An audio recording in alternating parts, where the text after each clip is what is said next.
Hello everyone, आप सभी को बहुत बहुत हार्दिक स्वागत करता हूं अपने यूट्यूब चैनल क्लास मॉनिटर में। आज मैं लेके आया हूं फिर रेलवे के द्वारा पिछले 10 सालों में जितने भी पूछा गया जो न्यूमेरिकल सवाल है वो सारे सवाल आपके सामने प्रस्तुत कर रहा हूं। लगभग 20 से 25 सवाल न्यूमेरिकल से देखेंगे और हर चैप्टर वाइज देखेंगे, ठीक है। बहुत सारे कंटेंट मिलेगी तो प्लीज़ अंत तक जरूर जुड़े रहिएगा। बहुत सारे सवाल आज हम यहाँ से देने वाले हैं, ठीक है। याद रखना है, एनटीपीसी की एग्ज़ाम होने वाली है, वहाँ पर न्यूमेरिकल सवाल बनते हैं। 4 से 5 सवाल डेफिनेटली बनेंगे। ग्रुप डी की आने वाली है, वहाँ बनेगी। आरपीएफ की होने वाली है, वहाँ बनेगी। तो हर जगह रेलवे के जहाँ जहाँ मतलब साइंस से संबंधित जहाँ के न्यूमेरिकल सवाल बनेंगे वो सारे सवाल आपके सामने यहीं से बेनिफिट मिलने वाली है। तो प्लीज़ अंत तक जरूर जुड़ रहिएगा। नए हैं तो जरूर सब्सक्राइब कर लीजिएगा। चलिए हम लोग पहला सवाल शुरुआत करते हैं। बहुत ही शानदार सवाल है पहला सवाल है कि एक वस्तु के संवेग की गणना कीजिए जिसका द्रव्यमान 50 किलोग्राम, ठीक है, जिसका द्रव्यमान 50 किलोग्राम और वेग जो है 6 मीटर प्रति सेकंड है, वेग से गतिमान कर रही है। तो याद रखना है, हमें निकालना है संवेग।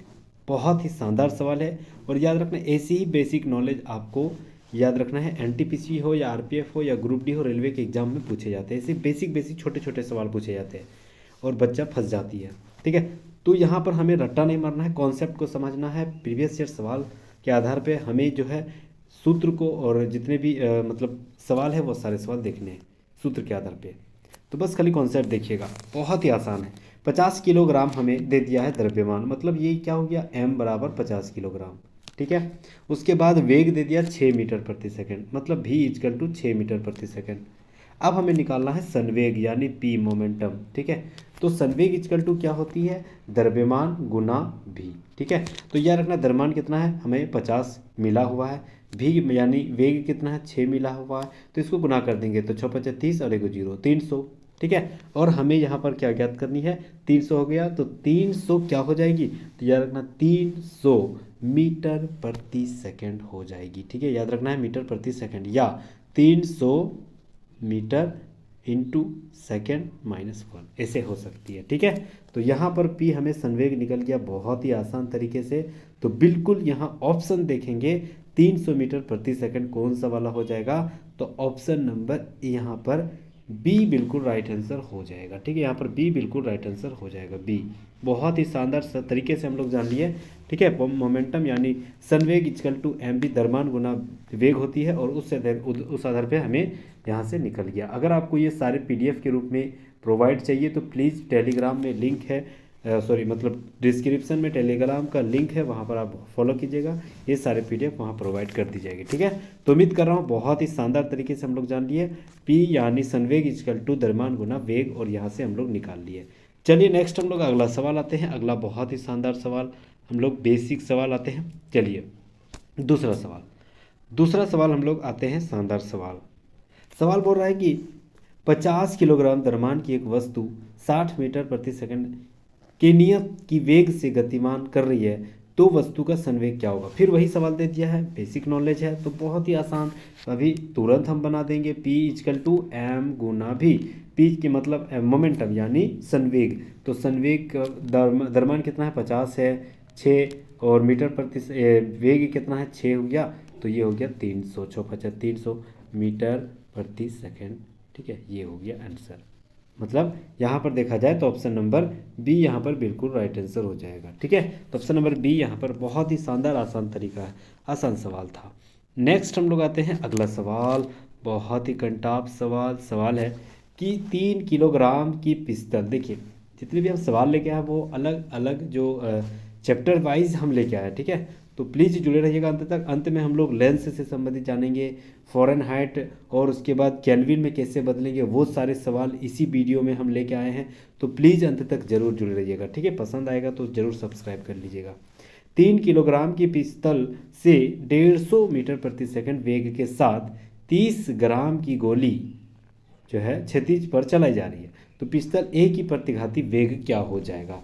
तो यहाँ बहुत ही शानदार, मतलब एक हम लोग बचपन में पढ़े थे पिस्तौल का संवेग इक्वल टू गोली का संवेग, ये हम लोग पढ़े थे ना, m1v1 इंटू m2v2, ठीक है।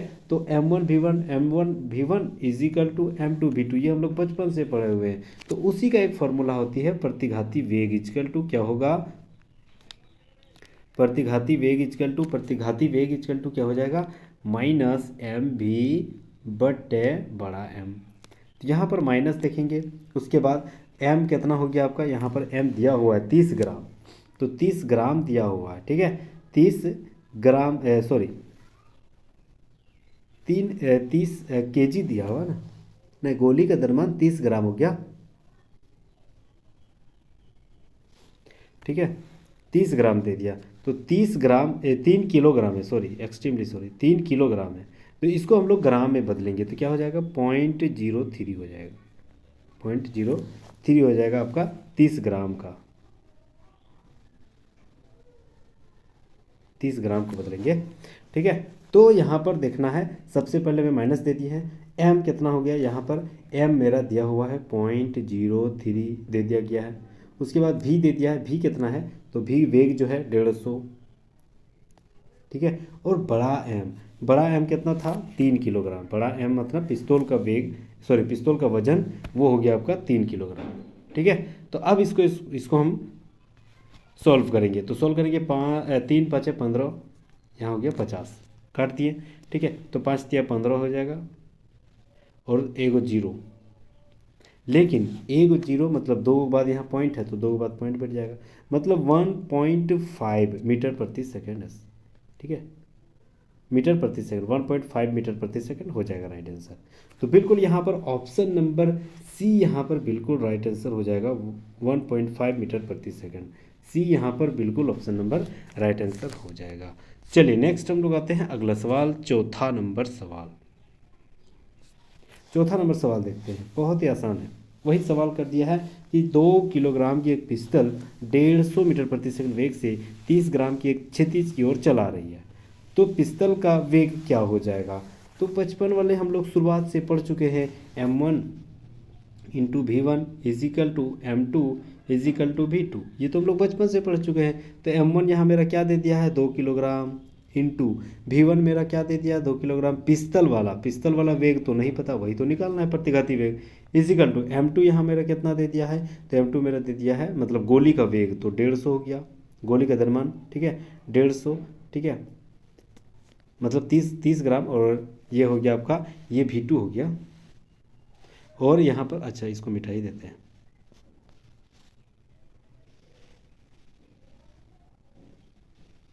ठीक है। चलिए, तो m2 मेरा कितना हो गया, जो पिस्तल का सॉरी गोली का जो द्रव्यमान है, वो गोली का द्रव्यमान कितना है, 30 ग्राम, और v2 यानी कितना मीटर से गोली चल रही है, तो याद रखना है 150। बस v1 मतलब पिस्तौल कितना पीछे गया, प्रतिक्षिप्त वेग मतलब पिस्तौल कितना पीछे गया जब गोली चलता है तब, तो v1 इक्वल टू क्या हो जाएगा, ये 2 से कट जाएगा आपका, ये 2 से कट जाएगा आपका 30 को 15 बार में कट गया, ठीक है।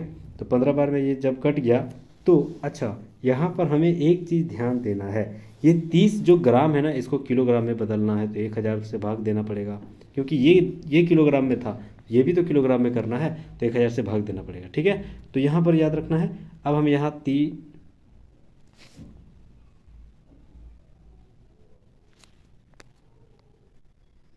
इसको काट दिए, ठीक है।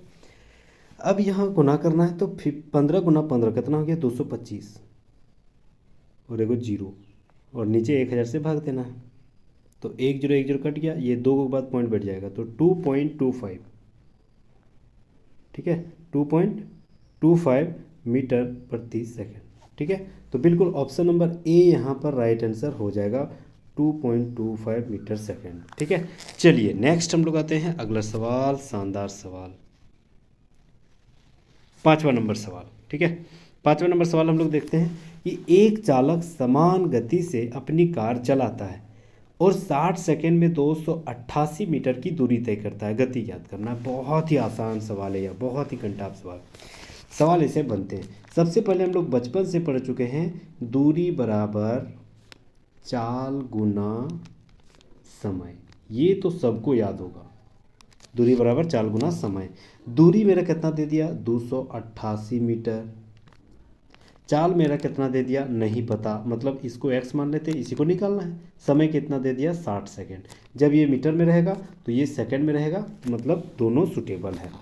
अब चाल इधर रहेगा तो दूरी इधर और इधर समय को नीचे ले आएंगे, क्योंकि गुना में है, इधर इधर गुना में है तो इधर आएगा तो भागा में। इसको भाग देंगे तो ये अगर भाग देने के बाद कितना निकलेगा, जैसे 60 को 6 चौक 24, 6 चौक 24, 6 48, 4.8 इंटू 0 है बटे 10, मतलब 4.8। ठीक है, तो 4.8 मीटर प्रति सेकंड राइट आंसर हो जाएगा 4.8। तो बिल्कुल यहाँ पर ऑप्शन नंबर ए यहाँ पर बिल्कुल राइट आंसर हो जाएगा। ऑप्शन नंबर ए यहाँ पर राइट आंसर हो जाएगा।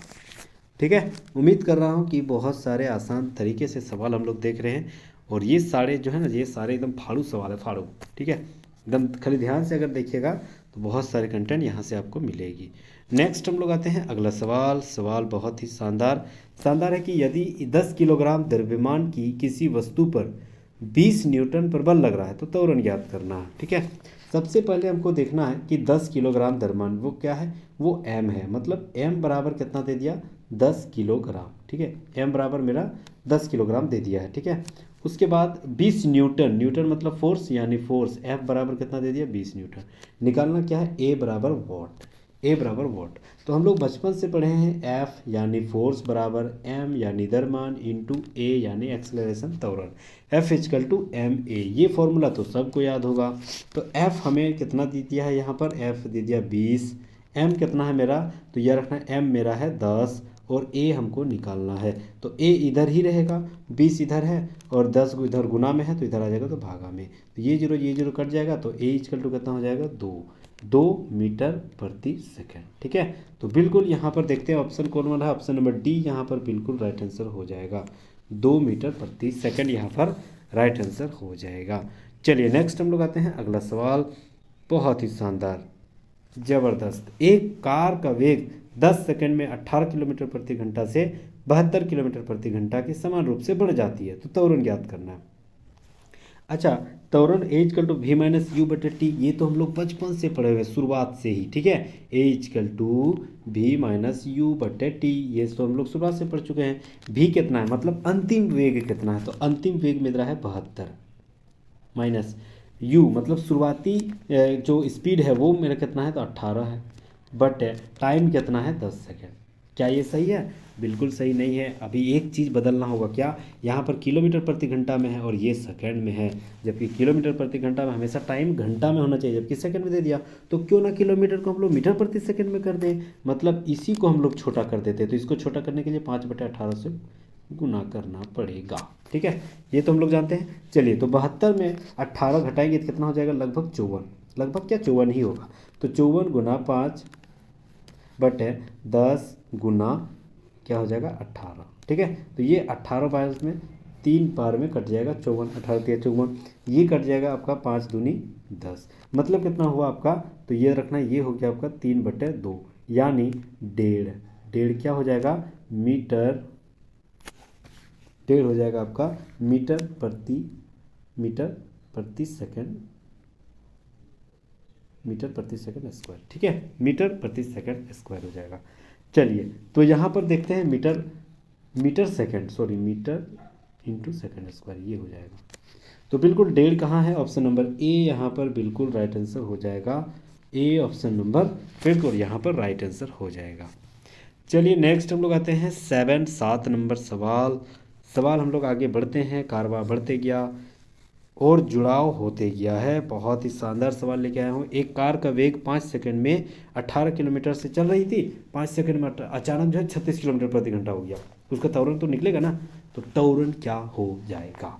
फिर हम लोग वही आएंगे त्वरण, यानी A equal to V minus U बटे टी। वी में अंतिम वेग क्या था 36 किलोमीटर प्रति घंटा, शुरुआती वेग यानी यू कितना था 18 किलोमीटर प्रति घंटा, समय कितना है 5 सेकंड। फिर वही बात, क्योंकि ऊपर में किलोमीटर प्रति घंटा है, नीचे सेकंड में है, कॉम्बिनेशन मैच नहीं कर रहा है, यानी 36 -18, इसको छोटा करेंगे तो 5/18 से भाग देंगे ना, और नीचे तो ऑलरेडी 5 है, ये 5 कट गया, और ये 36 में 18 घटाएंगे तो 18 हो जाएगा, और नीचे ऑलरेडी 18 है, कितना कट गया 1।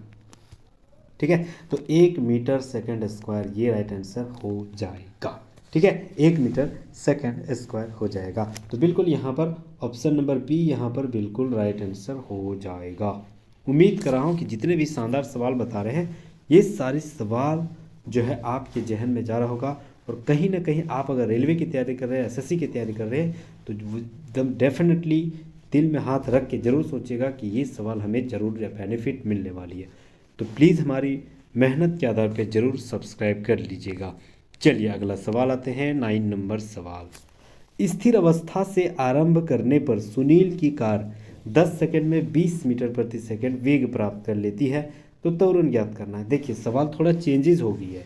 ठीक है, मतलब शुरुआत में क्या स्पीड थी, अब क्या स्पीड हो गया, 2 स्पीड हमें देखने को मिलता था, लेकिन अब एक ही को स्पीड बता रहा है। तो फिर वही बात, क्योंकि हम लोग अब 2 स्पीड नहीं दे रहा है तो एक ही को स्पीड से काम चलाएंगे।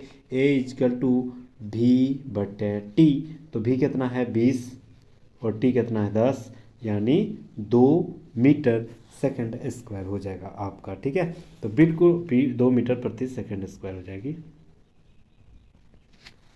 तो यहाँ पर कौन राइट आंसर हो जाएगा, ऑप्शन नंबर बी यहाँ पर बिल्कुल राइट आंसर हो जाएगा, बी।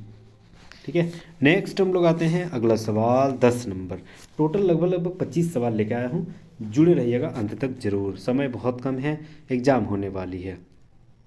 चलिए सवाल है, एक कार का वेग 5 सेकंड में 18 किलोमीटर। आई थिंक ये सवाल रिपीट हो गया, छोड़ देते हैं इसको। नेक्स्ट हम लोग आते हैं, ये भी रिपीट हो चुका है। हाँ चलिए अगला सवाल, ये सवाल हम लोग देखते हैं, बहुत ही शानदार सवाल है। 350 न्यूटन का बल 500 किलोग्राम की द्रव्यमान पर लगाया जाता है, उत्पन्न त्वरण ज्ञात करना है। देख रहे हैं त्वरण के कहाँ कहाँ सवाल बन रहे हैं। ठीक है, ऐसे ही सवाल बनेंगे। तो देखना है सबसे पहले हमको क्या ढूंढना, सबसे पहले क्या दिया है 350 न्यूटन दिया है, मतलब न्यूटन मतलब फोर्स, तो F = कितना दे दिया है 350। ठीक है, उसके बाद क्या दिया है 500 किलोग्राम है, यानी M, द्रव्यमान कितना दे दिया 500 किलोग्राम। ठीक है, ये दे दिया। उसके बाद हमें निकालना क्या है त्वरण, यानी A= वॉट। ठीक है, तो हम लोग शुरुआत से बचपन से पढ़े हैं, F = ma। F कितना है 350, M कितना है 500, A हमें निकालना है, तो इधरे रहेगा, A इधरे रहेगा 350/500, 1 0 1 0 कट गया, तो 5 7 35, 5 10 50। ठीक है, तो 7/10 यानी 0.7। ठीक है, मीटर प्रति सेकंड स्क्वायर हो जाएगा। तो मीटर प्रति सेकंड स्क्वायर कौन वाला हो गया, तो बिल्कुल यहाँ पर देखा जाए ए और बी तो ऑप्शन मैच कर रही है, मतलब एक जगह मीटर प्रति सेकंड स्क्वायर हो जाएगा। ठीक है, तो ऑप्शन नंबर बी यहाँ पर बिल्कुल राइट आंसर हो जाएगा, मीटर प्रति सेकंड बिल्कुल यहाँ पर राइट आंसर हो जाएगा। चलिए अगला सवाल 13 नंबर सवाल आते हैं। सवाल है कि स्थिर अवस्था से प्रारंभ की गई सुनील की कार 10 सेकंड में 20 मीटर प्रति सेकंड की वेग से चल रही है, तो कार का त्वरण ज्ञात कर। अच्छा, ऐसे अगर सवाल कहीं भी रहेगा कि शुरुआत कर रहे हैं शुरुआती वेग से या स्थिर अवस्था से, तो ये सब जब भी मतलब सोचिएगा तो यह हमेशा याद रखना है U=0 हो जाएगा। ये सब एकदम हमेशा शुरुआत करना है। ठीक है, जब भी स्थिर अवस्था या शुरुआत में लिखल रहेगा तो मतलब U=0 मान लेना हमेशा। उसके बाद यहाँ टाइम दे दिया है 10 सेकंड, भी दे दिया हमारा अंतिम वेग कितना है 20 मीटर प्रति सेकंड। ठीक है, और ए हमको निकालना है। तो याद रखना ये चारों में से कौन से सूत्र लगेगा, कौन से जो फॉर्मूला है वो अप्लाई होगी। तो हम लोग जैसे जानते हैं गति का पहला सूत्र V=U+AT, V=U+AT, ये तो गति का पहला फॉर्मूला है। ठीक है, तो V कितना दे दिया है यहाँ 20 दे दिया है, U कितना है 0 प्लस A कितना है, A तो हमें निकालना है, T कितना दे दिया है 10, तो A इधरे रहेगा, 0 तो खत्म हो जाएगा इधर, A इधरे रहेगा, ये गुना में है तो 10 इधर आएगा तो भागा में, मतलब 20/10 यानी 2 हो जाएगा। A=2 मीटर प्रति सेकंड स्क्वायर। ठीक है, तो यहाँ पर 2 मीटर प्रति सेकंड स्क्वायर हमें निकल गया है, तो बिल्कुल यहाँ पर ऑप्शन नंबर बी बिल्कुल राइट आंसर हो जाएगा। ऑप्शन नंबर बी बिल्कुल राइट आंसर हो जाएगा। यहाँ पर 2 मीटर प्रति सेकंड स्क्वायर हो जाएगा। ठीक है, चलिए बी राइट आंसर हो जाएगा। नेक्स्ट हम लोग आते हैं अगला सवाल, 14 नंबर सवाल। विराम अवस्था। देखिए शुरुआत में फिर बोल दिया विराम अवस्था, मतलब शुरुआत में हमें क्या करना है, u इक्वल टू 0 तुरंत लिख देना। ठीक है, विराम अवस्था से शुरुआत की गई एक सीधी रेखा में 3 मीटर प्रति सेकंड की वेग से चल रही, मतलब v इक्वल टू 3 मीटर प्रति सेकंड। ठीक है, उसके बाद 8 सेकंड में, मतलब टाइम इक्वल टू 8 सेकंड दे दिया है, गति से चल रही है, तो समय के द्वारा तय की गई कुल दूरी ज्ञात करें। अच्छा, यहाँ पर दूरी दे दी है, दूरी हमें ज्ञात करना है, तो दूरी के लिए हम लोग का दूसरा गति का दूसरा फॉर्मूला क्या था, याद करिए, S is equal to u t plus half a t का स्क्वायर। ये था ना दूरी वाला, जहाँ भी फॉर्मूलाज अपनाते थे यही अपनाते हैं। एस मतलब डिस्टेंस, डिस्टेंस को एस से डिनोट करते हैं, इसीलिए दूरी इज इक्वल टू ये फॉर्मूला।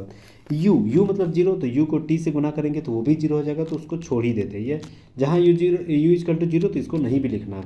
हाफ हो गया, ए कितना है, तो ए हमें निकालना है ना, नहीं ये जो है ये तौरन यहाँ लिखा हुआ है, तो ए इक्वल टू 3 हो जाएगा, सॉरी। ठीक है, ये ए इक्वल टू 3 हो जाएगा, तो हाफ ए कितना हो गया 3, और टी का स्क्वायर, टी कितना है 8, 8 का स्क्वायर मतलब 64। ठीक है, तो 2 को इससे काटेंगे तो कितना हो जाएगा 32, तो ये हो गया 3 दूनी 6, 3 तिया 9, मतलब 96 क्या है, डिस्टेंस है। डिस्टेंस को किस में इकाई क्या है, मीटर, तो 96 मीटर हो जाएगा यहाँ पर right answer. Option number C यहाँ पर बिल्कुल राइट आंसर हो जाएगा, 96 मीटर। उम्मीद कर रहा हूँ कि बहुत सारे कंटेंट यहाँ से आप लोग को मिल रही होगी। Thank you. चलिए अगला सवाल आते हैं हम लोग 15 नंबर सवाल। चलिए, अंतिम बिंदु से शुरुआत की गई, अच्छा फिर शुरुआत आ गया। ठीक है, अंतिम बिंदु नहीं देखना, या शुरुआत किया गया, शुरुआत की गई एक कार जो है 1 मीटर प्रति सेकंड की त्वरण से, फिर मतलब अंतिम बिंदु यानी शुरुआत कर रहा है, तो यू इक्वल टू 0 हो गया, त्वरण यानी ए बराबर कितना हो गया 1 मीटर प्रति सेकंड, और 2 मिनट के लिए मतलब टाइम बराबर 2 मिनट। अच्छा 2 मिनट लिखना जायज़ है, बिल्कुल जायज़ नहीं है, क्यों, क्योंकि सेकंड में आना है, मतलब 2 मिनट यानी 120 सेकंड। ठीक है, ये सब हमेशा याद रखना है, 120 सेकंड।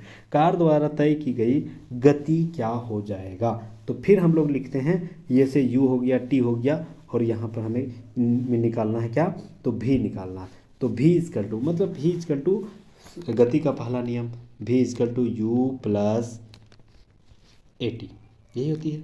ठीक है, तो भी तो हमको निकालना है, क्योंकि कार की गति हमको निकालना है। यू दे दिया 0, तो 0, ए कितना है, ए 1 हो गया, टी कितना है 120 सेकेंड। ठीक है, तो यहाँ भी इजकल टू कितना हो जाएगा आपका, तो 120 एकम 120 ही हो जाएगा, 0 तो खत्म हो जाएगी, तो भी इजकल टू 120 मीटर प्रति सेकंड हो जाएगा। ठीक है, मीटर प्रति सेकंड, मीटर प्रति सेकंड कहाँ है, तो बिल्कुल ऑप्शन नंबर बी यहाँ पर बिल्कुल राइट आंसर हो जाएगा, 120 मीटर प्रति सेकंड हो जाएगा। ठीक है, नेक्स्ट हम लोग आते हैं अगला सवाल 16 नंबर सवाल आते हैं। 16 नंबर, गति का पहला समीकरण किसके बीच का संबंध दर्शाता है। बहुत ही शानदार सवाल है, गति का पहला संबंध जो है किसके बीच संबंध दर्शाता है, बहुत ही टफ सवाल है। तो जैसे हम लोग जानते हैं कि गति का पहला जो समीकरण है वह किससे किससे संबंधित है, तो याद रखना ये जो है v is equal to u plus a t. ठीक है, v is equal to u plus a t, तो u और ए टी को अगर काट दिया जाए, u और ए टी को काट दिया जाए तो किससे किससे संबंध हो रहा है, तो v यानी वेग से, ठीक है, और t यानी समय से हो रही है ना, वेग और समय से संबंधित है। कहाँ है वेग और समय, ऑप्शन नंबर सी यहाँ पर बिल्कुल राइट आंसर हो जाएगा। ठीक है, ऑप्शन नंबर सी बिल्कुल राइट आंसर हो जाएगा यहाँ पर। चलिए, अच्छा कुछ फॉर्मूला जैसे होती है गति का पहला समीकरण के आधार पर देखा जाए, तो पहला समीकरण का फॉर्मूला क्या होती है, v equal to u plus a t, ये तो हम लोग पढ़ रहे हैं। दूसरा, अगर डिस्टेंस दे दिया मतलब दूरी, तो s इक्वल टू दूसरा समीकरण क्या होती है, s equal to u t plus half a t का स्क्वायर। चलिए तीसरा, अगर मान के चलो मतलब समय भी दे दिया, वेग भी दे दिया, और जैसे डिस्टेंस भी दे दिया, उस आधार पर कौन से फॉर्मूला अपनाएंगे, तो गति का तीसरा नियम, v square equal to u square plus 2as। ठीक है, तो उम्मीद कर रहा हूँ कि ये सारे सवाल जो ये सारे सूत्र है एकदम जहन में याद रखना है। ये सारे अगर ये तीनों याद नहीं है मतलब जिससे न्यूमेरिकल क्वेश्चन बनने में बहुत सारी समस्याएं पैदा हो जाएगी। ये सारे एकदम रट लीजिए, यहाँ से बहुत सारे कंटेंट जो है आपको सॉल्व होने की मतलब जो है सरल हो जाएगा। ठीक है, चलिए अगला सवाल हम लोग आते हैं। अगला सवाल है आपका 17 नंबर। 17 नंबर देखते हैं। 17 नंबर क्या है? 17 नंबर बता रहा है कि पृथ्वी पर किसी वस्तु का द्रव्यमान 10 किलोग्राम है, तो पृथ्वी पर भार क्या हो जाएगा? अच्छा, एक चीज़ हम लोग मतलब ज्योग्राफी में एक चीज़ हम लोग पढ़े थे कि अगर मान के चलो द्रव्यमान है कोई भी चीज़ का द्रव्यमान, तो जैसे कोई भी वस्तु का अगर द्रव्यमान पृथ्वी पर है तो उसका जो द्रव्यमान वह चांद पर कितना हो जाएगा, या बृहस्पति ग्रह में कितना हो जाएगा, या बुध ग्रह में कितना हो जाएगा, या अंतरिक्ष में क्या हो जाएगा। तो एक बात हमेशा याद रखना है, मास कभी भी चेंज नहीं होगा, याद रखना। ठीक है, हाँ भार चेंज हो जाएगा, लेकिन यहाँ भार पूछ रहा है तो फिक्स से चेंज होगा यहाँ पर। ठीक है, भार पूछ रहा है तो यहाँ पर भार पूछ रहा है तो भार क्या हो जाएगा।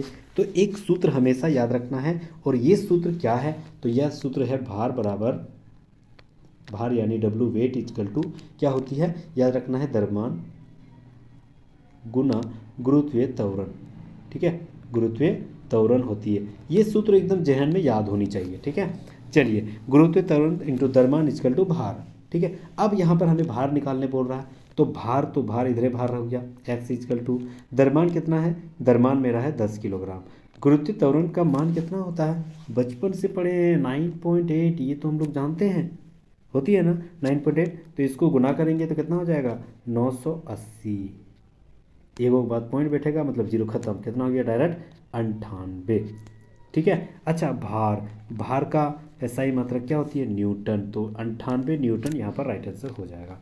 बिल्कुल ऑप्शन नंबर बी यहाँ पर बिल्कुल राइट आंसर हो जाएगा, 98 न्यूटन। ठीक है, तो याद रखना है भार इक्वल टू द्रव्यमान गुना गुरुत्वीय त्वरण। भार का मान निकालना है तो द्रव्यमान और गुरुत्वीय त्वरण अगर 9.8 दिया है तो ठीक है, अगर क्वेश्चन आ रहा है आंसर आ रहा है मैच कर रहा है तो 9.8 रखना है, और नहीं तो आप 10 भी रख सकते हैं। ठीक है, चलिए अगला सवाल हम लोग आते हैं 17 यानी 18 नंबर सवाल। 18 नंबर सवाल है कि 80 मीटर की ऊंचाई से एक गेंद गिराई जा रही है, चौथे सेकंड में तय की गई दूरी क्या हो जाएगा। बहुत ही शानदार सवाल है। तो याद रखना है 80 सेंटीमीटर की ऊंचाई से एक जगह से गिराई जा रही है, मतलब फिक्स है कि इसका एक जगह से गिराया जा रहा है, मतलब उस जगह पे शुरुआत हो रही है। खाली जहन में याद रखना है शुरुआत हो रही, यानी शुरुआत फिर आ गया क्या हो जाएगा, u इजिकल टू 0 हो जाएगी। ठीक है, u इजिकल टू 0 हो जाएगी। अब हम लोग आते हैं 80 मीटर ऊंचाई पर, 80 मीटर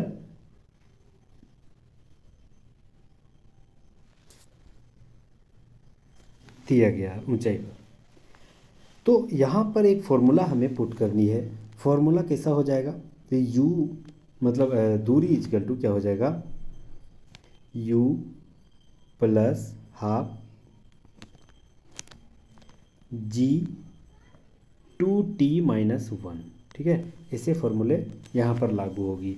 अच्छा, u कितना दे दिया 0, मतलब इसका पुट नहीं करना है तो डायरेक्ट हाफ से लिखते हैं, हाफ g का मान यहाँ दे दिया है 10, तो यहाँ 10 लिखेंगे, और 2t, t कितना दिया है, समय कितना दिया है, तो समय दिया है 4, तो 2 गुना 4 माइनस 1। ठीक है, तो 4 दूनी 8 हर एक, तो कितना हो जाएगा, एक घटा देंगे तो 7, इधर हो जाएगा 10, इधर हो जाएगा 1/2, तो 2 से कट गया 5, मतलब 5 7 35 हो जाएगा। क्या हो जाएगा 35। हमें क्या निकाल रहे थे, डिस्टेंस निकाल रहे थे, दूरी निकाल रहे थे, s निकाल रहे हैं, तो डिस्टेंस को किस में लिखते हैं, मीटर में। तो 35 मीटर यहाँ पर बिल्कुल ऑप्शन नंबर बी यहाँ पर राइट आंसर हो जाएगा, 35 मीटर। चलिए उम्मीद कर रहा हूँ कि बहुत ही शानदार तरीके से हम लोग जान लिए हैं 18 नंबर सवाल।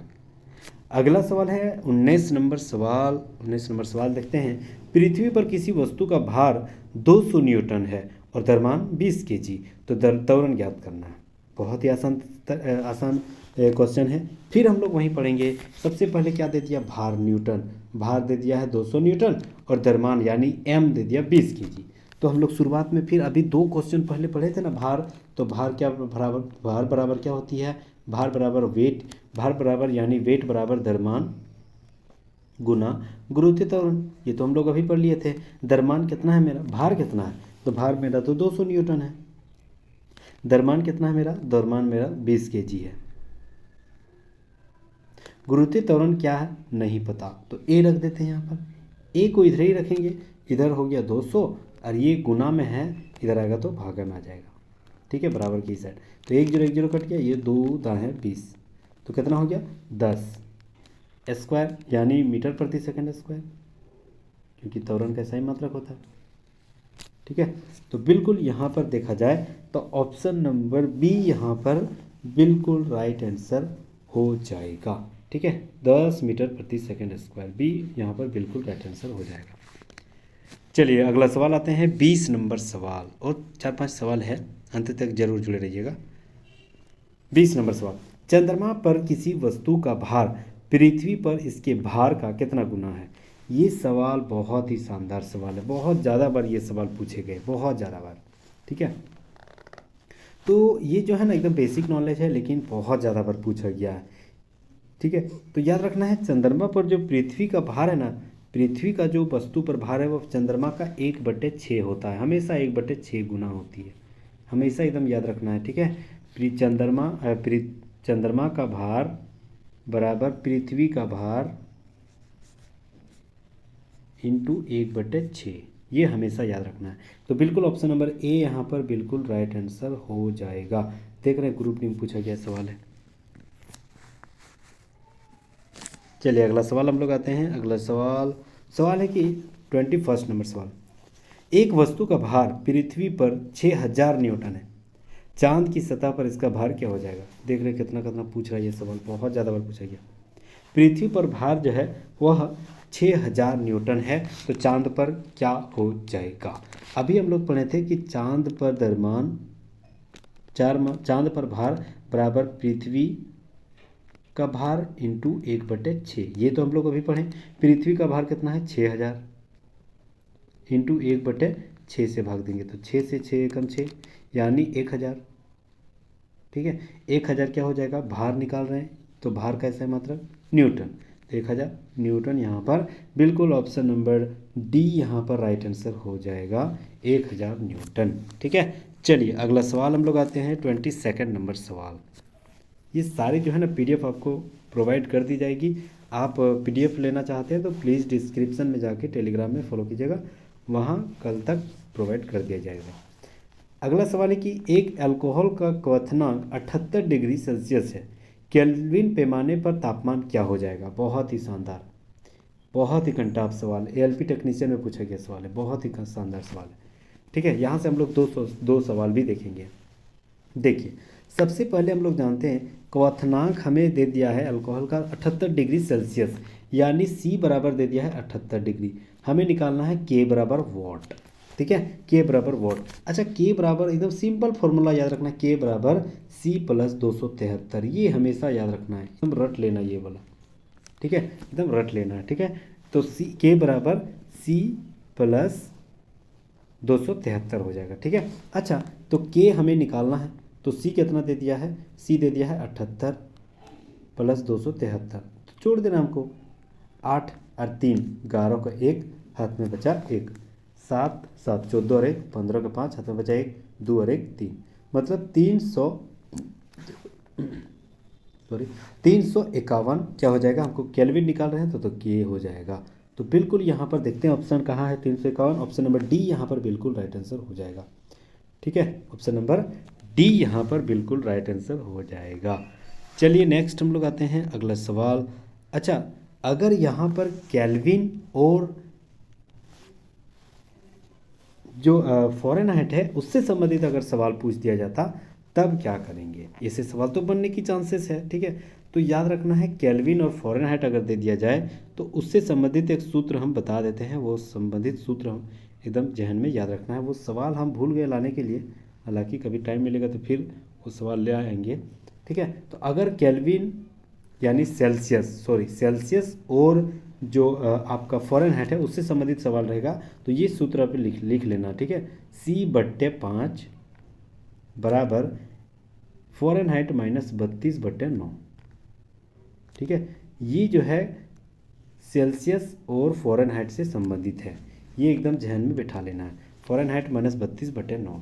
अगर ये दोनों में से सवाल पूछे तो ये सूत्र अपनाना है, और अगर केल्विन और सेल्सियस से पूछे तो ये अपनाना है। उम्मीद कर रहा हूँ कि यहाँ बहुत सारे कंटेंट देख लिए।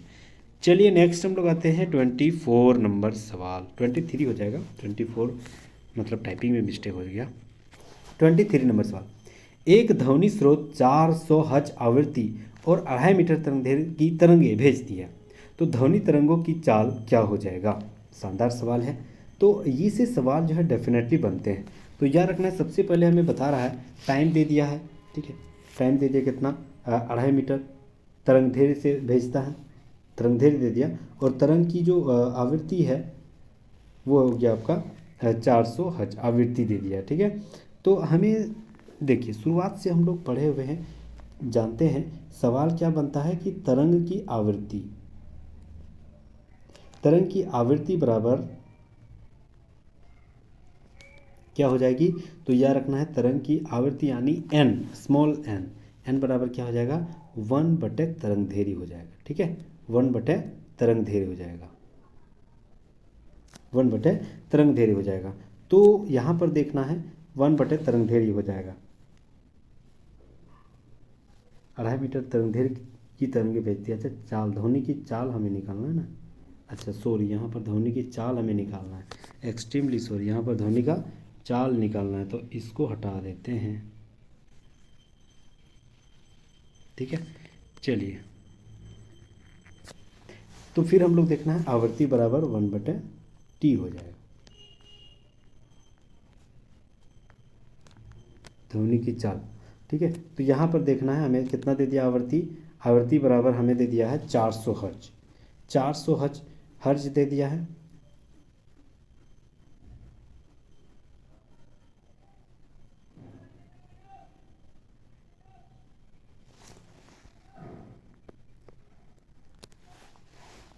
तो आवृत्ति यहाँ दे दिया गया है। अब यहाँ पर हमें चाल निकालना है, तो चाल का फॉर्मूला अलग होती है, ठीक है, चाल का फॉर्मूला यहाँ पर अलग हो जाएगा, इसको हटाते हैं, ठीक है। चलिए, तो चाल का फॉर्मूला क्या होती है, तो चाल का फॉर्मूला होती है आपका ध्वनि तरंग की चाल बराबर आवृत्ति गुना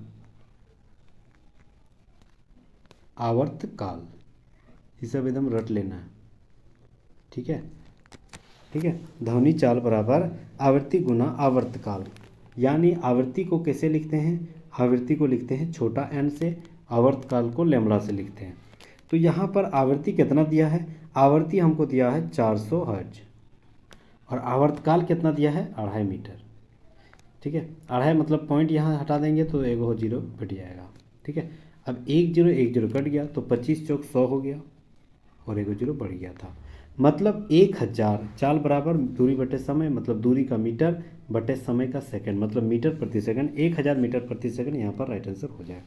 तो बिल्कुल ऑप्शन नंबर सी यहाँ पर बिल्कुल राइट आंसर हो जाएगा, 1000 मीटर प्रति सेकंड। एनटीपीसी एग्जाम में ये सवाल पूछा गया है, तो ध्यान से देखिएगा, प्रीवियस ईयर सवाल सारे हैं। तो अगला सवाल हम लोग बढ़ते हैं, अगला सवाल 24 नंबर, ये ओरिजिनल 24 है, वो पिछला वाला 23 था, ठीक है। सवाल है कि किसी माध्यम में एक कण 2.5 सेकंड में 40 बार कंपन करती है, तो तरंग की आवृत्ति क्या हो जाएगी। बहुत ही शानदार है, ठीक है। तो तरंग की आवृत्ति जो है वह क्या हो जाएगी। तो सबसे पहले हम लोग जानते हैं कि ये हो जाएगा तरंग की आवृत्ति बराबर 1/टाइम। तरंग की आवृत्ति कितनी है, तरंग की आवृत्ति जो है हमें निकालना है, मतलब आवृत्ति यानी x बराबर हमें निकालना है। अब यहाँ पर हमें निकालना है, तो सबसे पहले देखना है कि 1 जो कंपन कर रही है वो कितना टाइम कर रही है, 40 बार, 40 टाइम कंपन कर रही है, तो वही 40 टर्म जो है ऊपर में आ जाएगा, और टाइम जो है वह 25 सेकंड, 2.5 सेकंड वह नीचे में आ जाएगा, ठीक है। 1/टाइम, इसकी जगह कंपन अगर रहेगी तो इसकी जगह हम कंपन लिख सकते हैं, लिख देंगे, ठीक है। तो ये इसको भाग देंगे, 2.5 है, मतलब इसको पॉइंट को हटाएंगे तो ऊपर में 0 बैठ जाएगा, तो 25 चौक 100, तो 4 4 16, मतलब 16 बार में कट गया, ठीक है। तो 16, और आवर्ती का ऐसा ही मात्रक हर्ट्ज, तो 16 हर्ट्ज यहाँ पर ऑप्शन नंबर ए बिल्कुल राइट आंसर हो जाएगा, 16 हर्ट्ज ग्रुप डी में पूछा गया सवाल है।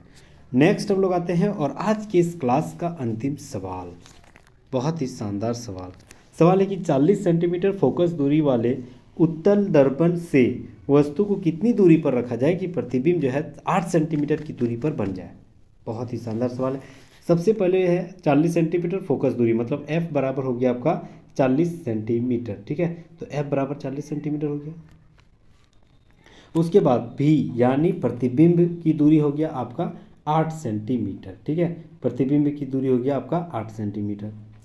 उसके बाद हमें निकालना है बिंब की दूरी। बिंब की दूरी निकालना है तो बिंब की दूरी हो जाएगा, मतलब u बराबर क्या हो जाएगा, वॉट। याद रखना, ठीक है, u बराबर हो जाएगा वॉट। तो प्रतिबिंब जो बिंब जो है, हमें दर्पण का ऐसा ही दर्पण का सूत्र क्या होती है, 1/f बराबर 1/v प्लस 1/u, यही होती है। 1/f यानी 40, f की जगह 40 बैठाएंगे, 1/v यानी 8 और प्लस 1/u यानी u ही हो जाएगा। 1/40, ये 8 वाला प्लस है तो इधर आ जाएगा तो माइनस, और इजिकल टू 1/u हो जाएगा, ठीक है। इसको एलसीएम लेंगे तो इसका एलसीएम लेंगे तो कितना हो जाएगा आपका, इसका एलसीएम लेंगे तो 40 ही एलसीएम हो जाएगा। तो 40 से कम 40 मतलब 5 बार में, तो 5 टाइम्स माइनस 8, सॉरी यहाँ पर 5 टाइम्स नहीं, 40 का 40 एक बार में लगेगा, ठीक है, एक बार में लगेगा। तो एक बार यहाँ हो जाएगा आपका, ठीक है। तो 40 का 40 टाइम से एक बार में, तो 1, 8 का 5 बार में, तो यहाँ 5 हो जाएगा, ठीक है। तो कितना हो जाएगा, एक में 5 गया तो -4/40, इसको भाग देंगे तो -1/10, यानी कितना हो गया, u इक्वल टू -10 हो जाएगा राइट आंसर, ठीक है। माइनस आ गया मतलब राइट आंसर सही है, ठीक है। तो ऑप्शन नंबर डी यहाँ पर बिल्कुल राइट आंसर हो जाएगा, 10 सेंटीमीटर, बहुत ही शानदार राइट आंसर हो जाएगा। आरआरबी जेई द्वारा पूछा गया सवाल है, ठीक है। तो ये सारे सवाल हम लोग देख लिए, 25 लगभग सवाल देखें, 2 सवाल जो थे वो आपके रिपीटेड क्वेश्चन था, तो 23 सवाल हम लोग डेफिनेटली शानदार सवाल देखे हैं। तो यहाँ तक बने रहने के लिए बहुत बहुत शुक्रिया, धन्यवाद, खैर मकदम। अगर आप नए हैं तो प्लीज़ सब्सक्राइब जरूर कर लीजिएगा। दोस्तों रिश्तेदारों के साथ जो रेलवे की तैयारी, एसएससी की तैयारी और जो किसी भी सरकारी जो जॉब की तैयारी कर रहा है, वहाँ पर अगर साइंस में न्यूमेरिकल सवाल बन रहे हैं तो उसको जरूर शेयर कर दीजिएगा, कम से कम एक सोशल मीडिया में जरूर शेयर कर दीजिएगा। हमारी जोरदार विनती रहेगी आपसे, तो प्लीज़ ज़रूर हमारी बातों को तवज्जो दीजिएगा, ठीक है। तो thank you so much guys. अगर आपको ये पीडीएफ चाहिए तो प्लीज़ डिस्क्रिप्शन में जाइए और वहाँ पर टेलीग्राम का लिंक होगा, वहाँ पर आप ज़रूर फॉलो कीजिएगा। वहाँ पर हम 1-2 दिन के बाद वहाँ पर ये सारी जो पीडीएफ है उससे प्रोवाइड कर दिया जाएगा, ठीक है। चलिए, थैंक यू, फिर मिलते हैं नेक्स्ट वीडियो में, तब तक जय हिंद, थैंक यू अगैन।